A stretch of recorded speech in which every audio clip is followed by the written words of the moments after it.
Hello, and welcome to the Blackbridge Mindset Podcast, where culture, entrepreneurship, and business intersect to fuel inspiration.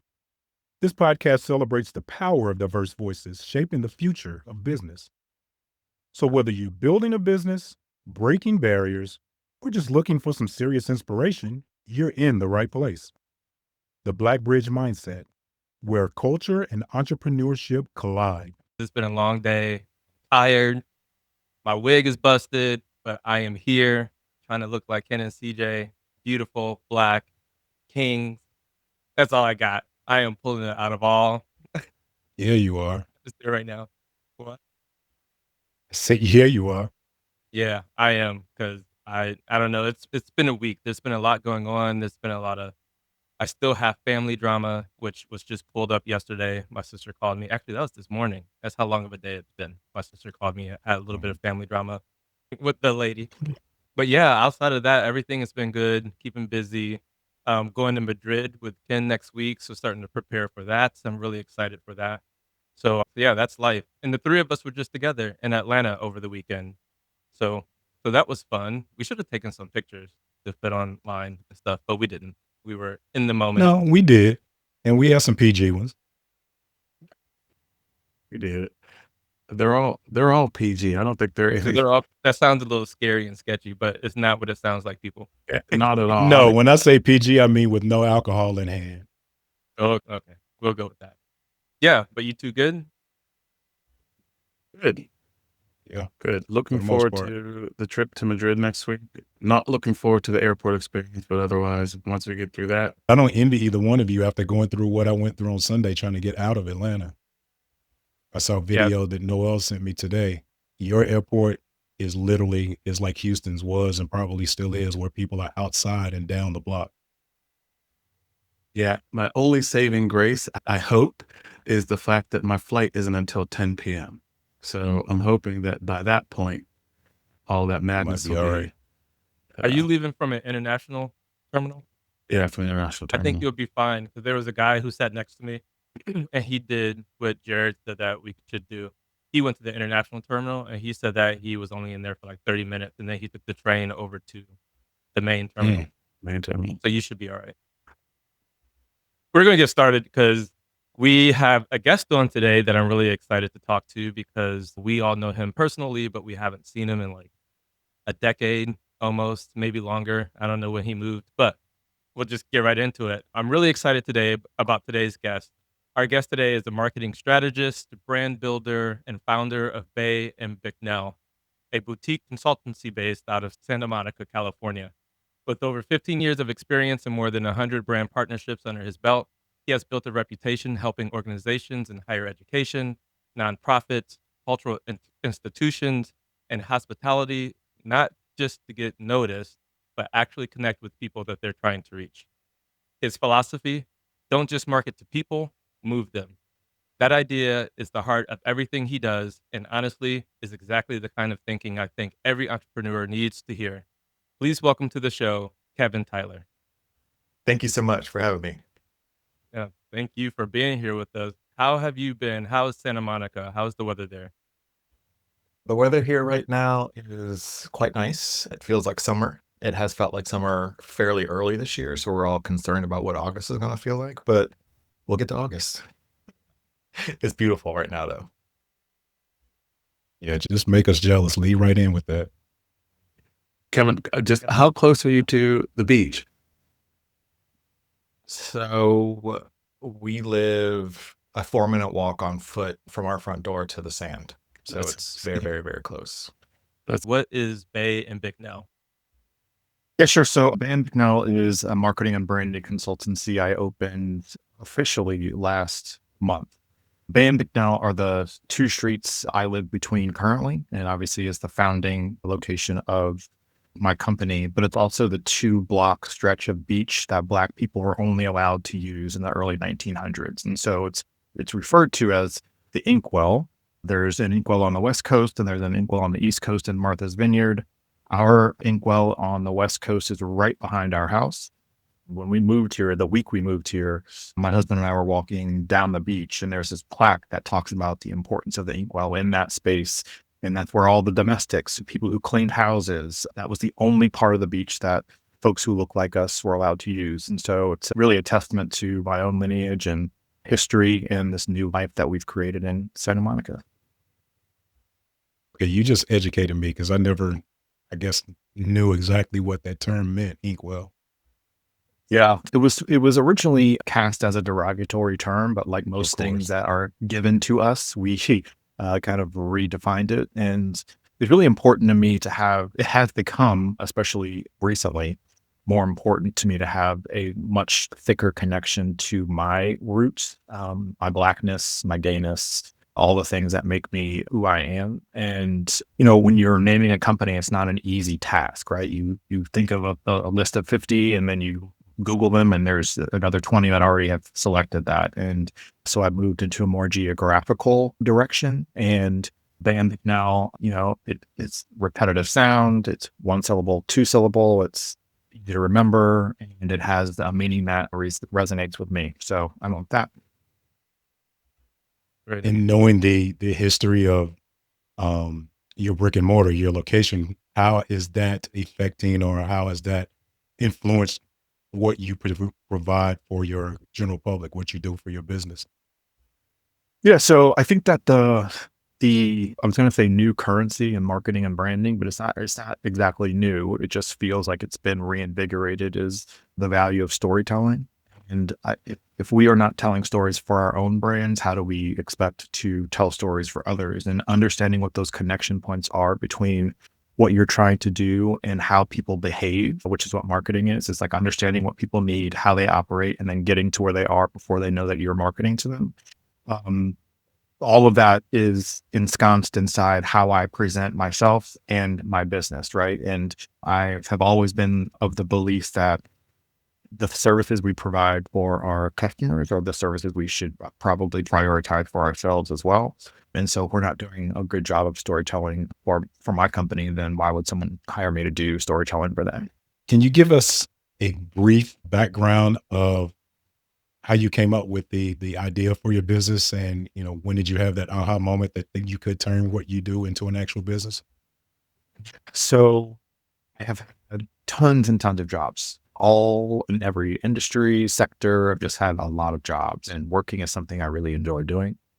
I am approaching 50, which is weird to even say out loud because I haven't said that sentence before, but I'll be 48 this year. Better. Yeah, I know. It can get worse. I was leading an agency outside of DC for about a year, and I've worked in creative agencies. I've worked client side. I've worked in higher education institutions. It's just run the whole gamut. And I've been able to pick up things that I really believe work in a business setting, whether that's a cultural component, whether it's process, whether it's personality, whatever else. And I've also learned what I don't want to have to work with. It's at a certain age for myself. I wanted to build a dream of my own as opposed to building someone else's. And B, I think that I have other ways to approach businesses and relationships that are less transactional feeling, more substantive, and a bit more sticky. And so really what this is a cobbling together of all the lessons I've learned over the last 15, 20 years, serving clients on behalf of other agencies and institutions, and building that for myself, because it's been a flame that has burned for a while, and I thought it was important to try. I wanted to make sure I stayed close to those two industries. I was a James Beard judge a couple of years ago for Southern California. I've been able to do some voting responsibilities for some other list building outlets that support restaurants and other parts of the hospitality industry. And so those two pieces of expertise together are how I identified who I would be serving from an audience perspective. That's great. So talk about how you figured out that food and hospitality, right? Like restaurants and hospitality and higher education, like talk about how you figured out that would all work together. Well, we are still figuring that out, but the connective thread, at least for me, is just really about exposure, right? What we expose ourselves to in higher education, about what we want to do for the rest of our lives, which is a wild thing that we're asked to do at such a young age. But also the exploration that is kind of inherent in food, wine, traveling experiences, cultural experiences, all of that serves to, elevate folks and who they are as people, how they represent themselves. And it might seem that they're disparate inputs, but really at the end of the day, education in its most formal sense is completely related to education in its most informal sense in what we are learning about food, wine, culture, beer, travel, etc. Not necessarily going into full detail and giving specific, I guess, dollar amounts and anything like that, but can you give the audience an idea of how you took your experience and your talents, decided to go off on your own, what steps you took to form your business and to get it off the ground? Yeah, so I really took 2025 and turned that into kind of a proof of concept year. I wanted to be sure that this was what I wanted to do full time, and I didn't want to start any sort of ball rolling in terms of paperwork and setting things up if I didn't think it was going to be something I wanted to do. And so 2025 was just me getting projects that I knew I could do and did those, whatever. I will tell you that there were months where it was really scary, right? Because the thing that I think the thing that I didn't recall in the formation of this is that, in my agency work, I would sell the thing and then help out with the development of it. There was a whole team of people behind me to do that. Now I have to find the work, sell the work, and then do the work. And so it's like you are the business, right? You're doing it all. Mhm. You don't sell it, then you don't do it and you don't make it the money. And so it was a really nice exercise. Thank God I have a really supportive husband who carried me through rough months of 2025 when I was like, oh no, man, this is not what I think I want to do. But then, you turn a corner and, there's a bit more hope. And so that's what I did in 2025. I'm just now like filing paperwork, setting up LLCs, all of that, and really going after more of the larger scale projects that I really know that I could do a really great job at. And that includes, cobbling together a group of freelancers who I know and trust and have worked with before for projects that extend my skill set, so I can kind of reach further into some of the markets that I have interest in working with. And I think the other thing that is a differentiator, right? This is more of a timing thing than anything, is that right now, especially in higher education marketing and branding specifically, that industry is losing budget from states, and the agency price tag is going to be really high. And so I offer a high quality alternative, the same quality of work at a cheaper price because it's a smaller shop. And so what's known as a challenger brand, Bay and Bicknell, is that now for some of the agencies I worked for in the past. There's a lot of entrepreneurs out there who are looking to get started as well. So you've mentioned sort of, the why, but how did you get over that mental shift of like, now is the time, let me go ahead and do it. Let me cut the golden handcuffs and just go for it. Because it sounds like you said, you had your husband to support you, but I'm sure there was a mental shift in your head that was like, it's now or never. Hey, quick pause. If you're still rocking with us, go ahead and hit that like or follow button. It only takes 2 seconds. It's okay. I'll wait. Perfect. Not only will you be informed of new episodes when they come online, but you're also helping us reach more community members who are interested in being entrepreneurs and who may benefit from content like this. So thank you, thank you, thank you. And yeah, I'm not going to keep you waiting. So back to Kevin. Yeah, it was December 18th of 2024. I was leading an agency in DC, Collaborative Communications Group. And while the work that I did there was great, I was a senior vice president. It was a lot of travel, which I didn't mind so much, but it was an extremely toxic space, extremely toxic. And December 18th, 2024, I was having a super unsettling and very unregulated phone call with the owner and founder of that agency. And in that moment, with my husband standing next to me, listening to this ridiculous phone call, I was like, I'm not doing this anymore. In my mid 40s, no one deserves to be treated like this at our workplace. And so I left. And it was not a rash decision. It had been kind of brewing over the course of many months, but it had already been planted in my head from current clients at that place that, you'd be really great at this on your own. And so I did it. I took 1 month to just kind of like figure out what the heck to do and how to do it, right? Because To me, it was leveraging a network has to be choreographed. You can't just like blanket. I think it has to be intentional and strategic. And I wanted to be thoughtful about how I approached a chapter in my life that I had never experienced before. I know that there are things I had to learn. I learn something new every day about what it means to be a business owner. But it felt like it was right. It felt like it was right because I knew what I stood for. I had principles and values that did not align with the place I was working before.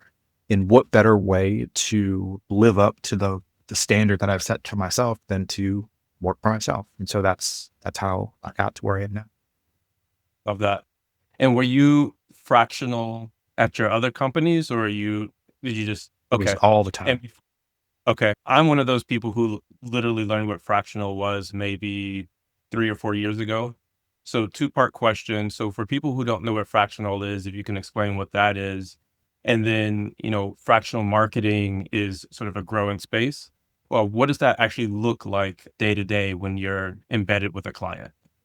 Sure. So for those who might not be familiar, fractional, in my case, marketing is an engagement where I can either lead a department through some sort of transition, right? We've lost our chief marketing officer. We need someone to just kind of make things move while we find the next person. But in that time, you're making decisions around, rarely are you hiring and firing folks, but you're either refining strategies or refining processes, making sure that the table is set nicely or the ground is softened for the next person who kind of walks in. There are other kinds of engagements, like one I had last year with a tech company that was really about standing up a marketing practice that had never existed before. It was a very sales oriented operation, but there was really no marketing arm to it. And you can usually make more sales if you have a marketing situation attached to it. And so that's what that looks like. But in higher education, it can look like any number of things. And the day-to-day that I've experienced so far in fractional engagements were those two things, right? Like just making sure the lights stay on and the water keep moving forward, or standing up an effort that has never existed before, providing a template and saying, thank you, good night, and moving on to the next thing. Hopefully, in the latter example, there's enough manpower, person power to make the strategy work. And in those cases where there isn't, then I can come back and add a couple more sets of hands to figure out how to make it more successful. So it can look like anything the organization needs it to be, but it all is in service to the mission, vision, and success of the organization. And it mentions in your bio that you've worked with over hundreds of brands. Which of those brands stand out the most to you, and which have given you a great sense of success and touched the fabric of who you are as a marketing person? Yeah, so the majority of those brands fall into the educational category, whether they're museums, higher education institutions, K-12 systems, et cetera. There are lots of different ways to think about what a successful project looked like in its result. A couple of the ones that come to mind most immediately, there's a small historically Black college in Dallas called Paul Quinn College. It's really a unique in its delivery of higher education. Students leave there with a committed debt load of less than $10,000, and they provide exposure, partnerships with other institutions. And it's led by a man named Michael Sorrell, who's just like a remarkable, forward-thinking, innovative kind of thinker, right? He cut the football team, replaced the football stadium with like a farm, right? So now there's a farm program that can serve the restaurants in Dallas, and you can get exposure to what that might look like. And it's just a really thoughtful way to provide exposure and experience to folks who are, weren't supposed to go to college in the first place, right? And then there are other projects that I've had that it's less about the result and more about the process that was, we explored for success. Whether how do we survey parents? How do we engage to the community around it? And in higher education, you got to lift up every rock to figure out where your allegiances and coalitions are. And I'm really proud of the work that was for a specific thing, but we got this other ancillary benefit out of it, whether it was, opt-in African-American applicants, or more, gifts from, Black alums, whatever it was. It's not always about race, whatever else, but like there are projects that I've had in the past that just kind of felt right. The Chicago Museum of Science and Industry, MSI, that was a really cool project. They have a lot of cool stuff going on there. That was a project I had at the last agency I was at, and I am happy with any project that offers an opportunity for someone to learn should they choose to learn. I don't want to make people go to college because it's not for everybody, but that can provide a pathway just with storytelling, excellent design, and a perspective that moves people. I'm happy with those kinds of projects. And just knowing those experiences that you've had and how it's affected you, is there a specific organization or anyone out there that you'd like to bring into your current company to work with? And I have some folks I'd really love to work with. I think that there's a time for all of that. I mean, I think the name it and claim it, there's value in that, but I want to be super thoughtful about how I call people out in public discussions, because they either might be contracted with someone I used to work with or might be otherwise involved. But I do truly, at the end of the day, look, higher education in and of itself was never built for people who look like us. We were never supposed to be educated. And so my goal here is to make sure that, whoever wants to learn gets to learn if they want. And also to somewhat change the look, feel, and tone of the people who lift up the stories of institutions. Because you can walk in any higher education marketer room and see a bunch of white women, almost as many white men, but very few people of color in leadership positions. And one of my goals, I'm covered in tattoos. I have a perspective. I like to think of myself as a smart person. And I have seen the looks I've gotten from college presidents about like when I'm wearing short sleeves and they look at my tattoos and they have, a dubious look in their eye. That gives me a platform from which to show them what I can do. I want that is my goal as well. There's a public good and a personal good at play here. And I know how I enter rooms. I know, I have a podcast as well. It's all about higher education, marketing, and branding. That has afforded me lots of opportunity to talk to some really cool, innovative thinkers. And there is a way that higher education does it. And I think there's a way that higher education should do it. And I want to do that. I want to do the latter. And so, yes, helping the industry, but also helping the industry. Yeah, your tagline is don't just market to people, move them. What is the difference between marketing to someone and actually moving them? I think that's a great question. I think that especially in an economy like the one we're living through right now, people need more of an incentive to separate themselves with a dollar. It doesn't matter how many dollars you have, what kind of individual, organization, or whatever you are. I think that the most substantive and effective marketing strategies are ones where you don't even know you're being marketed to. And so I think we all have examples of really great commercials that we have seen, but there are brands that really stand for what they stand for 100%, no matter what. What comes to mind most immediately is a Volvo. They are about safety and safety only. And every single thing you will see about them is about safety, right? But one of their most recent campaigns includes one of the stars from The Pit talking to EMT and paramedics about some of the worst accidents that they've seen. And then they kind of weave in Volvos are cars that we've had fewer accidents on. So they're taking this cultural moment with the Pit and the popularity of that, pairing it with real life people who are doing that real life work. And that's more of like the showy piece. There's a really beautiful cinematic version of a similar argument that they've made about three or 4 years ago. I mean, the tagline for that campaign for Volvo was like the best accident is the one that never happens. And it talks about there are these two families that are having very different days and they overlap in a moment, and what the car does in order to avoid that accident. And I think that those are two very transactional, right? We're buying a car, but there are a lot of, decisions to make around a car, right? When you start having babies and stuff, there's different questions that you ask. And so we know who our audience is, we know the story that we want to tell. And that is the kind of storytelling that moves people to act. Long gone are the days of just transactional shit, right? Like we are beyond like buy this vacuum because of XYZ. It's not that. It is how it makes your life better, easier, some sort of benefit to your life. And if we're not having that conversation, then we're just marketing. If we are having that conversation, we're moving. Kevin, as a relatively new entrepreneur, can you talk to the audience about how you and your pricing, right? Like, how did you determine the cost of the services that you provide, and how important is that whenever you are starting a business? It's a really, Because I'm gonna tell you, I've seen starting off with some small businesses, and I'm like, oh, I'm gonna do some marketing, and then I get that thing. I'm like, oh, I'm not going to do no marketing right now.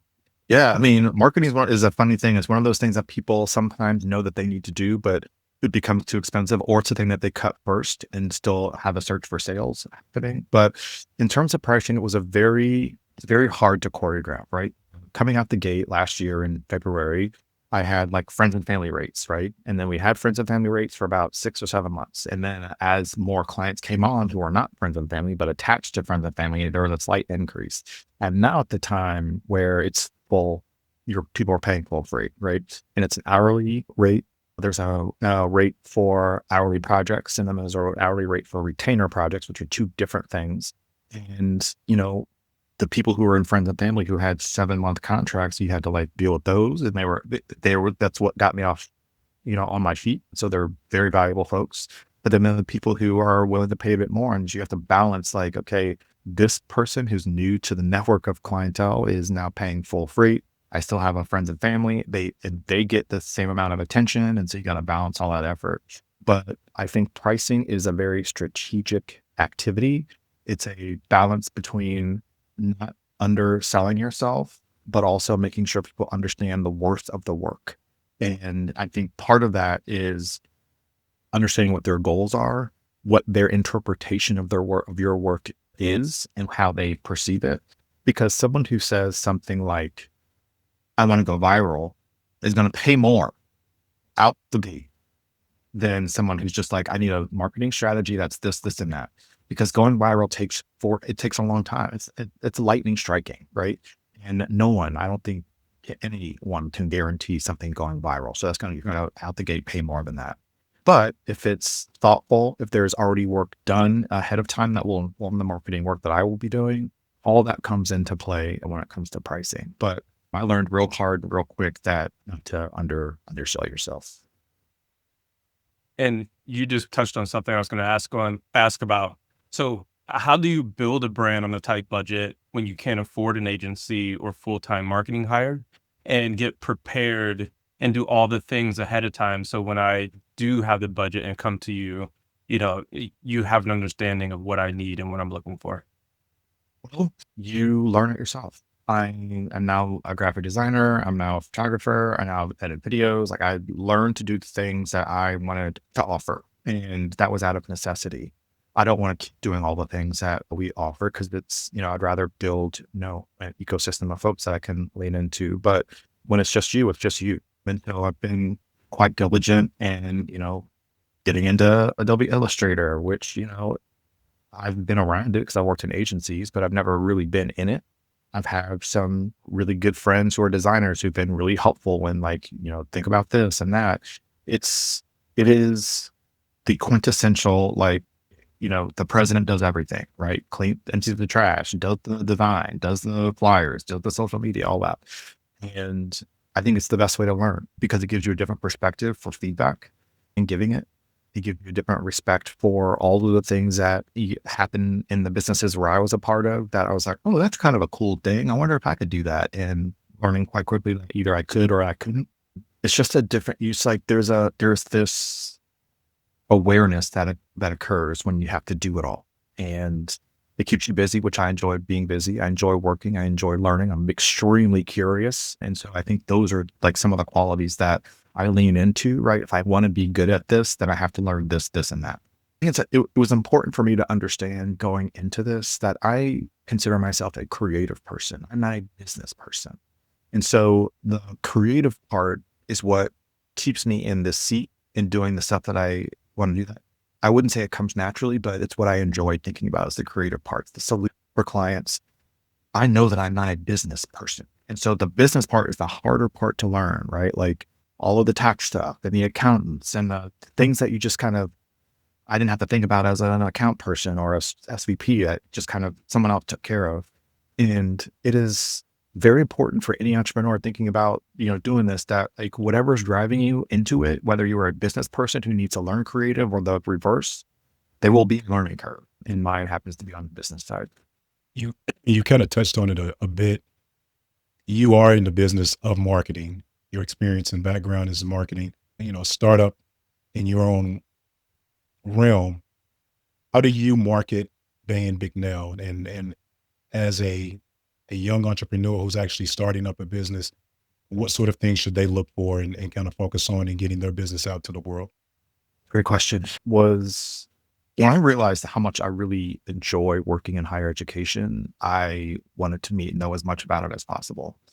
And that tends to be how I operate around anything that I find enjoyable, is that I would just want to know information. And so it was about building a reputation that was unquestionable, being associated with brands that people knew about and understood the quality of work coming out of those places. Also really about where I'm putting myself, right? Like as a new business owner in LA, where there's businesses, everywhere around you, it's important for me to be immersed in the community that I want to help serve. And so, when I opened up talking about the credential piece around the things I'm collecting in order to add some validity and legitimacy to the work that I do on the hospitality side, I go to award events. I try to put myself in places not for the opportunity, but for the connection, and then hopefully, plant the seed, and then hopefully that will bloom somewhere down the line. I know a lot of people who go into Rome looking for a transaction, and I don't think for me, that's not the right approach, right? It feels more transactional and it feels less authentic. I want to be a known quantity, have my works, be known as well. And then at some point I'll get a call to say, I want you to do this thing for me. And that has been what has worked for me. I think that there are different ways to approach business development as an entrepreneur, and mine is from the relational perspective, not transactional. Have you ever had to reject a client? Or maybe a better question is, talk about the due diligence that you go through whenever you are approached by a client to determine whether or not they will become a client. I think this is a very important skill for anyone really to own, is I believe in the quality of a question. And how a person talks about a thing is an indication to how they think about a thing. And if you're saying, oh, can you just make it pretty? Then you don't really understand how marketing works, right? Like I just need something pretty to put up on social or put on this bulletin board, whatever it is. And we'd have to have another kind of conversation. Similarly, in the marketing space, distinction between wanting a logo and building a brand are two very different conversations. And then there's just like temperament. How you treat people is really important to me, not only because I've had terrible experiences in the past, like most recently in my last agency, but also because I'm a human and I don't want to work with people who treat other humans poorly. And what I enjoy the most about doing what I do now is living by values that I set for myself and then having them employed in the work that I do. I will never, no one's ever going to scream and yell at me again. No one's ever going to be cussing at me and all coming out the side of their mouth. That's just not what I'm going to tolerate. And I get to say that. Now there's the consequence of that, right? Of losing business, of not having the money that they may have paid you. But there's no world in which I would rather have someone's money to be treated poorly. And so I think whatever red flags anyone feels, and no matter what the expertise you carry, is like, if there's something that kind of sticks with you, right? Like whether it's, trivial, like make me a logo, or, talking bad about another colleague, the person is talking bad about another colleague, those are all clues. Like ignore those clues, because what they are doing to you, they're going to do about you later. So I think that is my rubric. And one of the things that my dad had always said was never miss an opportunity to say nothing. So in moments of silence, see what happens next. And that's always an indication of if I want to work with you or not. Agree with that. So I have a question. So if a young entrepreneur has $1,000 in 30 days to make the biggest marketing impact, what would you recommend that they do? Okay. Do they already have a brand? If they already have a brand, I would do a marketing strategy, right? It would be, where are we going to say the things? What are we going to say? And how are we going to say them? We don't have any sort of roadmap. What happens is, and this is my favorite analogy that one of my former coworkers from long ago would say, is that when we don't have any sort of framework within which to message from, or from which to message, if I'm throwing 16 ping pong balls at you, the likelihood of you catching any of them is pretty low. But if I throw you one ping pong ball, then you can probably catch that. And the same is true with messaging. If we don't know where we're going, we're going to say all the things to all the people at all the time. and no one's going to know what's the most important, what you stand for, et cetera. So as long as we can have a refined message for that $1,000 and in that 30 days, ideally as hypothetically, we can build a roadmap from which that brand can communicate about itself to its intended audience and platforms where their audience already is. The last thing you want to do is try to train new behaviors for people to try to find you. You want to be where they are. And that's what marketing strategies and comm strategies help to. What's the one marketing truth you wish someone had told you before you decided to launch your business? Marketing truth that seems to be consistent is that, the cobbler's kids have no shoes, right? Like I am a marketing business. Am I marketing at the level that I wish I was marketing right now? No. And I do marketing. So I think that it is like taking care of the outbound as much as you care for the inbound, the way you treat your own work, treat the work for others. I think that there are a lot of marketing truths that kind of evolve with time, right? I think that there is one that's blossoming now around AI. I'm not sure how much I want to subscribe to that, but there are lots of shortcuts when it comes to the work that I do. And what I want people to know is that when you take a shortcut, people can tell. We are living in a time with heightened perceptions. And I don't even have to get into the demographics around young people versus older people. We are all human. We have all been customers of a thing. We know what it feels like when something is off. We know what it feels like when something is on. And so I guess the truth is, don't take a shortcut when it comes to your marketing, because the brand that you have built is valuable. And if you mistreat it, then it will become unvaluable. So I think that answers your question. We're getting close to time, but I'm just curious, what's the one thing when you wake up in the morning and you're like, I'm about to go do marketing?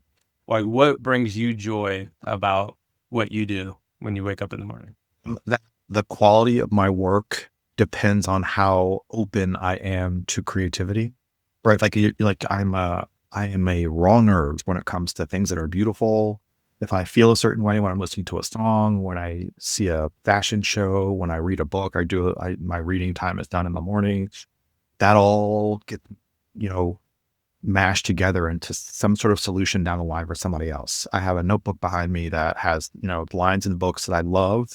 And that is not to say I'm going to use these lines in this thing or whatever else. It's about like the ideas that are captured. They are new ways to talk about those ideas. And one of my favorite things about the work that I get to do is that I get to spend time with myself and my brain, look at the ocean, think about different solutions that are creative and beautiful and moving. Because I'm such an emotionally proud person, I love the way that I exist in the world as like I said, a raw nerve. Most times when I feel things as hard as I do, someone else will feel a fraction of that. And I'm happy to be the surrogate for those emotions. That means my work is stronger and better and more beautiful. Nice. I don't think we've touched on it much in the show, and I apologize. I meant to ask earlier. For our audience, can you give them, all the ways that they can reach out to you, all the ways that you market yourself, where they can find you? Yep. My website is bayandbicknell.com, Bay and Bicknell on IG. I'm just regular old Kevin Tyler on LinkedIn. And then my food stuff can be found at the Full Belly Blogger on Instagram and Substack. Nice. Very nice. And you mentioned earlier that you host a podcast as well, right? Oh yeah, I do, about higher education, marketing, and branding. That's called Higher Voltage. That can be found on all different platforms. I will warn you that it's super nerdy, but I love doing it because it's some of the best conversations I get to have with authors of books around the history of higher education, college presidents, big thinkers, Ernst & Young. Like, it's just really cool collection of voices that I'm really proud to be able to chat with. I've got some fraternity brothers that I'm about to send that information to. I'm sure they'd be all about it. Yeah, man. Please They do. might want to Please be do. guests. That would be great. We're looking for some right now. And one of my favorites, I guess, that I always want to shout out to people that I've had the great honor of interviewing on my show. One, his name is Marcus Collins, who used to be the chief strategy officer at Wieden & Kennedy, which is a well-known marketing agency, and is also at the University of Michigan Ross School of Business. He focuses his work on cultural competency and the currency that culture has in marketing. And so if we know what people believe in, and we are no longer talking about demographics, the more talking about the tribes within which we travel, we can get more people to move in the direction we want to move. And his book, For the Culture, is one of the best books I've ever read about cultural marketing. And then the other person I just want to shout out is a man who wrote The State Must Provide, Adam Harris, who is a reporter for The Atlantic. And he talks about the history of HBCUs in the context of higher education writ large in America, and how the necessity of the creation of HBCUs is part of what kind of contributed to what we are seeing now. And so it's just two Black men who have done some really smart, big thinking that has informed my work for years. So we got two things, Kevin, that we do towards the end of the show.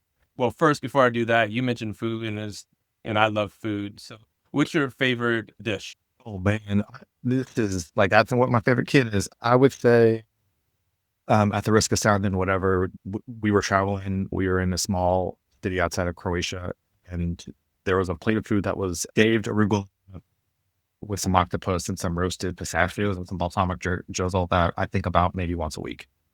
And that was a couple of years. That was my favorite plate of food. Have you tried recreating? It's funny you say that, because my husband and I, so we try to travel as often as we can, and my take home is like some sort of recipe to try, and that's the one we didn't. I've not tried that. I should though. That's not a bad idea. You should do it. You should do it. You're welcome. I mean, you're in LA too. There's somewhere that offers it. Listen, I don't know. That was I don't think so, but I'm gonna look for it. But there's a lot of good food here, man. That's a lot of good food. Yeah. I like to eat, so be careful. I may show up at your door. Did I fudge? I'm on my way, booking my ticket right after this. So as I was saying, there's two things that we like to do at the end of the show. One is we have our prior show guest left a question for you. And then I'm going to ask you to leave a question for the next guest. And then after that, we're going to do, not sure if you've seen one of the shows, but we do you already know it, Wakanda Peace pause at the end, do a little thing, we pause. So we take a picture and save it for later. It'll pop up when you least expect it. And I'm like, oh yeah, I did that. But so with that said, I'm going to go ahead and ask you the question that was asked from our prior guest for you. And then after that, we'll let you go ahead and ask your question for the next guest. All right. All right. So the question is, what's one moment in your business journey that made you stop and say, yeah, this is why I do this, and tell us what the moment taught you? I think it is word of mouth referrals. I have had clients that have had engagements either in my more formal agency life or since I've opened my business, who have said to others, this is one of the smartest people you'll ever meet around what you need in marketing, right? And I think that there's no better testament to skill and quality of work and personality than a personal referral, because it's a risk, right? It's a risk for the person giving it and a risk for the person who is beneficiary of it. And this happened 2 weeks ago. A former client of mine from Columbus passed my name in a glowing recommendation to another person who is really excited to work with. And I think that is, it's one of those indications that you're moving in the right direction. That's in the marketing space, right? Like the other kinds of spaces that I inhabit come from these other opportunities in hospitality, right? Like I mentioned, being a James Beard judge, or, having dinner with, Gabrielle Union and Dwayne Wade, and being at Nancy Silverton's house, like all these other kinds of things that are happening around the thing that I really, really love to do. And you're like, oh, wow, I am supposed to be in this space. And it kind of lets you shed the imposter syndrome, and people know your name. And I've been able to create a really strong network of folks in the food space in LA, which is, can be a daunting thing in a city this large, but has been something that I've been really, really grateful for. Okay. Name drop. Congratulations, right? I know. Yeah. Congrats. They're just really fun stories. So for the next person, I'm always curious about what people learn about themselves. So my question is, what is the most surprising thing you've learned about yourself since becoming an entrepreneur? It's a good one. I like it. And I already know who our next guest is, so that's can't wait to hear that answer. Oh Lord. That sounds like a way to comment. No, he'll be fine. I could just see his facial expression, and he'll be fine. So with that said, we really appreciate you coming on today and telling us your story. And I have to do the I don't even know, it's called traditional thing at the end. I don't know where I came up with the name. but I think it's just because of what it looks like. But it's called the Wakanda Peace Pause. You do like the Wakanda thing, you put up the piece, and then you pause there for a minute. And then we're all just going to freeze for a couple of seconds. And then after that, we'll be good. Yeah. Count down, or you Right. just do it. I'm going to count you down, and then we're going to do it. And then I'll just tell us when to stop. It's just so I could take a screen grab of it later, and it's all good. All right. So here we go. 3, 2, 1. I like to make everybody feel uncomfortable. This is really fun. I really appreciate you having me on and for the invitation. It was really great seeing all three of you. You too. Yeah, We we have appreciate history in you joining. volleyball and Columbus and all of that. It's wild to have this reunion. Yeah, no, I was super excited when I saw you post that you were starting this adventure. And yeah, congratulations on everything. And I wish you nothing but the best. I know you're going to kill it. Well, I Just appreciate knowing you and who you are. And yeah, hopefully a lot of people will see this and they look you up and they say, hey, we need some marketing. I hope so. And Give you all a yeah, little cut. okay. It's just All right. You hear this, people? They didn't Call hear up it. Kevin. They didn't hear it.